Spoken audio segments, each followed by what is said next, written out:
Why did they allow that there is now over 30 million participants and all is going well? Why am I not in prison, but instead I'm answering your questions, smiling and joking? Why is that? You know, that's quite a question. I would actually forward it. Why isn't he in prison? Since you think it's a scam, why hasn't I been stopped? So that's the question. If you're doing the same thing that you went to jail for, why aren't you doing your time yet? I'm wondering myself. Sergey Mavrodi, as well as myself, we both wonder why he's not in prison yet. It's not your freaking business. If you don't know anything and don't understand a damn thing, it was the news of the week. Screw that. You're asking me questions which tell that you haven't read the thing.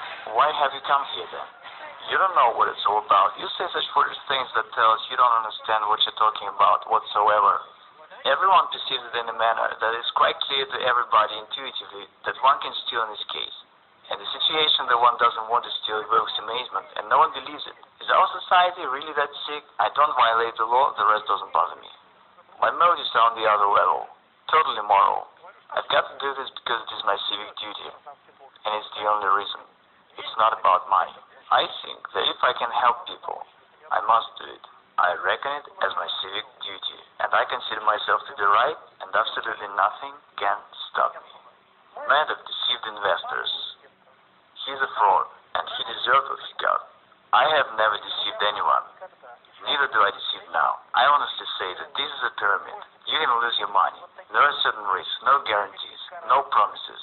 What's the crime here? It is bankers who are the real fraud and swindlers. And they're the ones to send to jail. What sort of country do we have? One does not violate the law, yet everyone's sure they'll go to jail. How come? Is our state constitutional now? The question is as follows, and no one understands it. Is there a deception or not? The rest doesn't matter. There is no deception, which means I can do whatever I want to. And okay, don't bring your money. Everyone is honestly warned of everything. I don't violate the law, so what's the problem here? In reality, MMM is good for a state. The government is silly, that's why it doesn't understand it. Because in particular, MMM relieves the social stress, and the participants of MMM are happy and glad. They've got no protest moods. And at that, MMM doesn't require neither expenses nor any trouble. It grows very much like wild grass beside a fence, and everyone's glad and happy. In fact, should the government be smarter, it really should cherish us.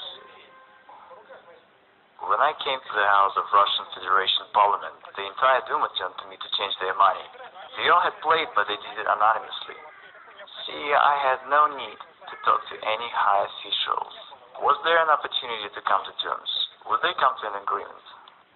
That's unlikely, because I had threatened the very existence of the system. I had been repeatedly invited to Kremlin, but I didn't turn up. So they invited you to Kremlin? Yes, they had invited me for private talks.